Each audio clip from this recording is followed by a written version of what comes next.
$1 হেরে গেছে। এভাবে কি ইন্ট্রোডিউস করে ভাই? যদিও আমরা আমাদের শেল্টারটাকে আপগ্রেড করেছিলাম, তবুও প্রথম রাতের তুলনায় দ্বিতীয় রাতটা বেশি খারাপ কাটলো। আমরা এটা জানতাম না যে এই আইল্যান্ডটা পুরো ছাড় পোকায় ভর্তি ছিল, যারা আমাদের গোটা রাত জুড়ে কামড়েছিল।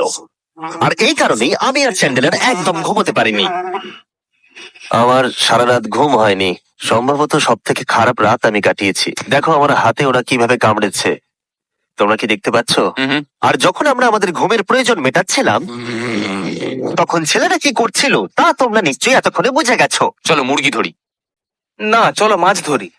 তো কালকে আমি আর নোলান ওই ঢিবিটার কাছে একটা বড় জাল পড়ে থাকতে দেখেছিলাম, আর আজকে এরা আমাকে সাহায্য করবে একটা ফাঁদ তৈরি করতে। প্ল্যানটা হলো এখানে বড় করে নেটটা পাতা থাকবে, কোনগুলো ওপরে আটকানো থাকবে, আর তারপরই মুরগি আমাদের। তাহলে চলো। যদি এখন আমি উঠে ওদেরকে আটকাতাম তাহলে এটা কখনোই হতো না, কিন্তু সত্যি কথা বলতে আমার এখন ওঠার মতো ক্ষমতাই ছিল না। আর ছেলেরা অফিসিয়ালি স্বীকার করতে বেরিয়ে পড়লো। এটা তো খুব শক্তপোক্ত জাল। খুব শক্ত। এই তো। পরের 30 মিনিট ধরে ছেলেরা নেট কাটলো পারফেক্ট স্কোয়ার শেপে। ওরা দড়িটাকে গাছের উপর দিয়ে ঝোলালো, জালের 4টে মুখ বাঁধলো, আর এটা তৈরি হয়ে গেল। এটা কাজ করছে, এটা দারুণ হয়েছে। ওরা ফাঁদ পাতার পরে শুরু করে দিল মুরগি শিকার করা। এটা আবার কি? এটা দিয়ে আমরা মুরগি শিকার করব। একবার দড়িটা দাও দেখি। তোমাকে দেওয়া যাবে না। এতক্ষণ ধরে তাহলে তোমরা এইসব করছিলে? হ্যাঁ, আমার মনে হয়েছিল তোমরা কিছু ভালো কাজ করছো। সত্যি কথা বলতে আমার এটাকে প্রথমে মনে হয়েছিল পুরো সময় নষ্ট, কারণ পরের 3 ঘন্টা তারা শুধু অপেক্ষাই করে গেল আর অপেক্ষা করে গেল। কিন্তু কোনো কারণবশত ম্যাক হাল ছাড়তে একেবারেই রাজি ছিল না, এবং অবশেষে অনেক অপেক্ষা করার পরে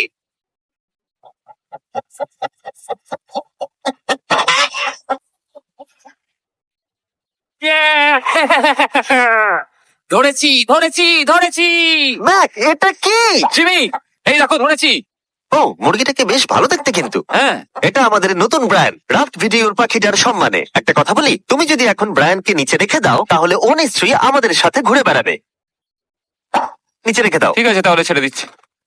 ব্রায়ান, ব্রায়ান। না ব্রায়ান, তুমি ব্রায়ানের সাথে কি করলে? ভাবলাম এই আমাদের বন্ধু হয়ে গেছে। হাত পেতে ধরেছিলাম তো তাই। আর এভাবেই ব্রায়ানকে ধরা হলো এবং ছেড়ে দেওয়া হলো। আর বাইরে কিন্তু তাপমাত্রা বেশ কম ছিল। সত্যি কথা বলতে যেটা আমাদের যথেষ্ট এনার্জি দিচ্ছিল অ্যাডভেঞ্চার করার জন্য। আমার পিছনে আইল্যান্ডটা দেখতে পাচ্ছো? আমরা এখন ওখানে যাবো ম্যাক।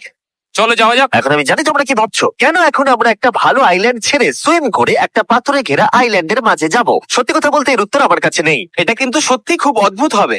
আমার মনে হয় এটা আমাদের বোর হওয়ার হাত থেকে বাঁচাবে। বেকার আমাদের জল আর অনেক এনার্জি নষ্ট হবে। ম্যাক, তুমি কি করছো? ভাই এখানে তো অনেক মাছ রয়েছে। সত্যি?